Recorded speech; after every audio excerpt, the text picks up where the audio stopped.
Bueno, fíjese qué interesante lo que viene ahora y de lo que nos va a estar hablando Pablo Mercury, él es meteorólogo, porque es un poco lo que hablábamos recién en el panel con los representantes de la mesa de enlace. Hay un montón de situaciones que en el campo uno puede controlar, pero hay otras que no, que es imposible, que se nos escapan de las manos y que tiene que ver con las condiciones meteorológicas. Ese es un desafío en donde siempre el productor agropecuario tiene sí o sí que poner la lupa. Lo presentamos a Pablo Mercury de la siguiente manera.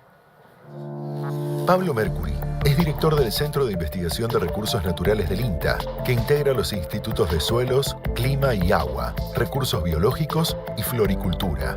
Es ingeniero en producción agropecuaria recibido en la Universidad Católica Argentina con una maestría y doctorado en la Purdue University de los Estados Unidos. Anteriormente también se desempeñó como investigador y director del Instituto de Clima y Agua del INTA. Muchas gracias, Viviana, y hablemos de las implicancias del clima para esta nueva campaña agrícola y cómo tomar decisiones climáticamente inteligentes. Y para eso analicemos cuál es el comportamiento que han tenido durante los últimos años y el que proyectamos para esta nueva campaña de las dos principales variables agrometeorológicas que condicionan nuestro trabajo en el campo, la precipitación y la temperatura. Analicemos rápido los pronósticos estacionales, qué se espera para estos próximos meses y qué criterios agronómicos definir o esbozar o conceptualizar para tomar buenas decisiones. Bueno, como siempre que hablamos de futuro, de disponibilidad de agua, de cuál va a ser la proyección climática, es muy importante que como productores nos paremos encima del lote y veamos, ejemplo, cuánta agua disponemos, cuál es la condición inicial a la salida del invierno. Así, hoy estamos en una condición de perfiles que están en muchos casos en saturación, pero gran parte de las zonas productivas, más del 80% de las zonas agrícolas pampeanas, tienen más del 70% de la capacidad de agua disponible. Esta es una condición inédita respecto a todas las últimas campañas en las que hemos trabajado a campo. Y desde ya, lamentablemente, en algunas zonas, debido a estos eventos extremos, se manifiestan excesos superficiales desde la finalización del otoño y ha aparecido nuevamente estas condiciones de zonas deprimidas, bajos, medialomas y zonas de loma alta para diferenciar prácticas agronómicas y trabajar acorde a cada ambiente. Las condiciones comparativas del agua en el suelo, decíamos, son muy promisorias para esta nueva campaña agrícola.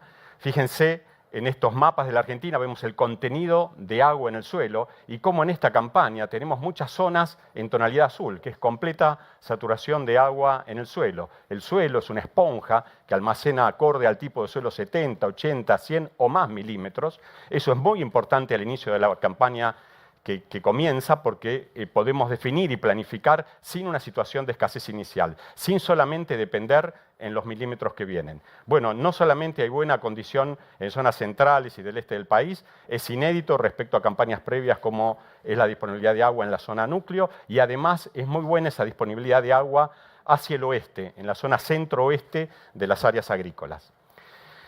Analicemos la precipitación. Si vemos en este panel que vemos Argentinas muy chiquititas, desde el extremo superior izquierdo vemos un mapita de la Argentina del año 1990 y así 60 mapas de la Argentina hasta el año 2020, vemos Argentinas que predominan en tonalidades verdosas o amarillas que indican los verdes, situación de normales excesos de agua respecto a los valores medios, las tonalidades amarillas, situaciones deficitarias. Y vemos una alta variabilidad entre años. Eventualmente siempre queremos buscar patrones de cuál es el ciclo, son 5 años, 3 años, ciclos más húmedos, ciclos más secos.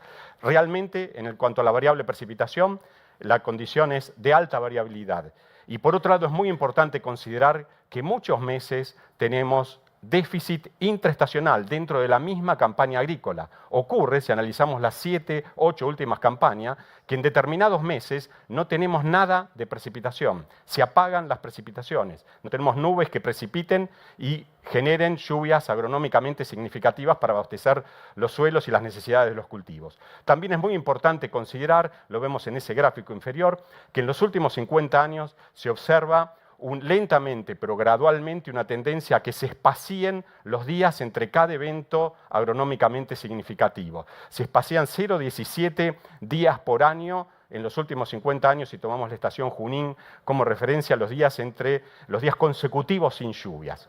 Analicemos la temperatura. Y si vemos las argentinas desde 1960 hasta el 2020, esas 60 argentinas, vemos una tendencia gradual a ver más argentinas en tonalidades rojizas, rosadas, que indica, sí, una tendencia gradual, pero una tendencia prácticamente lineal hacia un incremento de temperatura. Lo que vemos en las noticias, se incrementan las temperaturas en todo el planeta Tierra, esto se visualiza también en nuestro país, y también genera manifestaciones muy importantes en cuanto a situaciones extremas y límites y de siniestralidad, como son las olas de calor.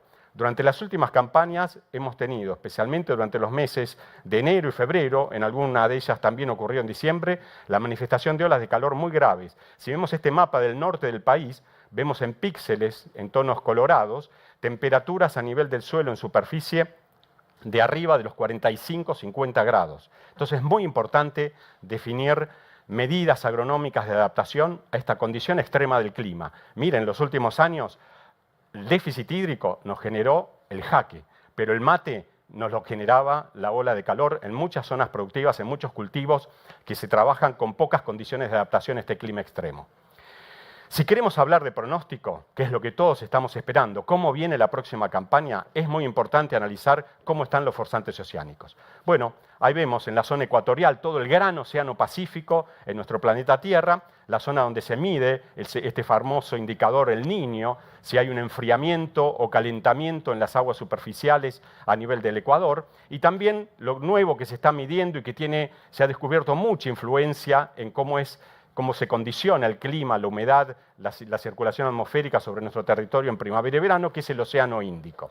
Bueno, es muy importante el análisis de estos océanos y la actualización mensual de cuál es la proyección de estos océanos para los próximos meses, porque en función de eso vemos cuáles son las condiciones que prevalecerán, sobre todo en cuanto a precipitación.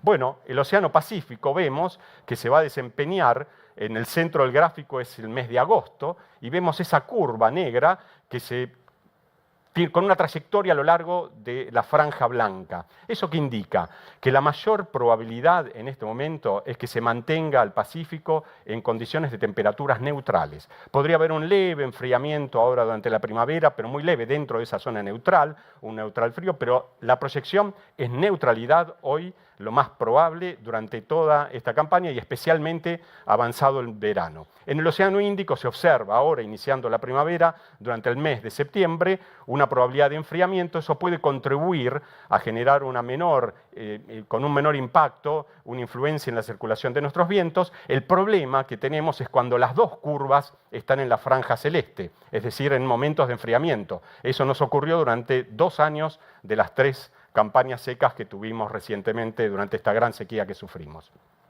¿Cómo impactan entonces estos océanos en las lluvias esperadas sobre nuestro territorio para los próximos meses? Y bueno, vemos así la Argentina, el Cono Sur, con varios sectores en el centro-oeste, con prevalencia de tonos verdosos, que indica lluvias de normales a superiores a lo normal. Eso para el trimestre agosto, septiembre, octubre. Son trimestres móviles, septiembre, octubre, noviembre. Prevalece sobre la zona litoral, el Uruguay, sur de Brasil, una situación que eso no es sequía, eso es déficit probable y valores de entre normal para por debajo de lo normal. Y esa manifestación se mantiene sobre todo hacia fin de la primavera, posiblemente hasta inicios del verano. Pero hoy no se observa a nivel de toda el área central del país condiciones predisponentes a limitaciones en cuanto a la disponibilidad hídrica para los próximos meses. Entonces, en base a este pronóstico que esperamos, ¿qué criterios podemos enumerar o pensar para tomar decisiones agronómicamente inteligentes en función del clima esperado? Bueno, primero hay que decirlo, estamos este año ante una disponibilidad regional de agua, más un pronóstico esperado muy bueno respecto, si lo comparamos con las 5 campañas previas. Muy promisorio para planteos agronómicos de alto rendimiento, para decisiones de ciclos largos o para escaparle a problemáticas como las que nos ocurrían con la chicharrita, porque es una disponibilidad inicial de mucha agua en el suelo para buenas decisiones. Tenemos que agronómicamente ser muy flexibles en estas decisiones y limitar o incrementar los consumos de agua acorde a la disponibilidad que tenemos. Hay mucha variabilidad interanual, entonces hay que ser muy flexible en la toma de decisiones. Gestionar el agua, siempre empezar cuánta agua tengo en el suelo, hacer un pozo, medir, ver cuál es el agua disponible, no solo en el horizonte superficial, sino también en profundidad. Agua en el suelo, dinámica de napas, y luego la proyección mirando el horizonte. ¿Qué se espera para los próximos meses? La cobertura del suelo es una prioridad en este contexto climático. Cobertura del suelo para conservar el agua, mejorar la estructura del suelo y evitar altas temperaturas, el recalentamiento del suelo que influye mucho también sobre el cultivo implantado. Tenemos que elegir buenas prácticas que sean sinérgicas. Ejemplo, todas estas iniciativas para almacenar más carbono en el suelo también se sinergizan con incorporar más agua en el suelo. Más carbono significa más agua en el perfil del suelo. Y bueno, resumimos finalmente un Pacífico neutral, un Índico con un enfriamiento muy leve durante la primavera y una probabilidad de que se siga manifestando esta alta variabilidad en las precipitaciones entre los meses de esta campaña, sin embargo, sin una proyección ahora futuro deficitaria. Y finalmente, permítanme esbozar dos conceptos importantes para tomar decisiones inteligentes y para nuestro trabajo a campo. Primero, los eventos extremos, como los que nos están ocurriendo, importantes lluvias, meses donde se apagan prácticamente las precipitaciones, olas de calor, ocurren en años, niños, niñas y neutro. Tenemos que estar preparados y tomar las previsiones para la ocurrencia de eventos extremos. Y hablamos mucho de la adaptación al clima. Hice en el año 1884, y hoy vale porque estamos con situaciones de excesos y otros campos en otras zonas en buenas condiciones. Lo que nos decía Florentino Ameghino ya hace más de 100 años, cuando escribió Las sequías y las inundaciones en la provincia de Buenos Aires, que él decía, intentemos hacerlo como lo hace la naturaleza en cada paisaje. Miremos cómo se comporta la naturaleza para adecuarnos a esta alta variabilidad que hay en la disponibilidad de agua entre situaciones deficitarias y entre situaciones de exceso. Buena campaña para todos.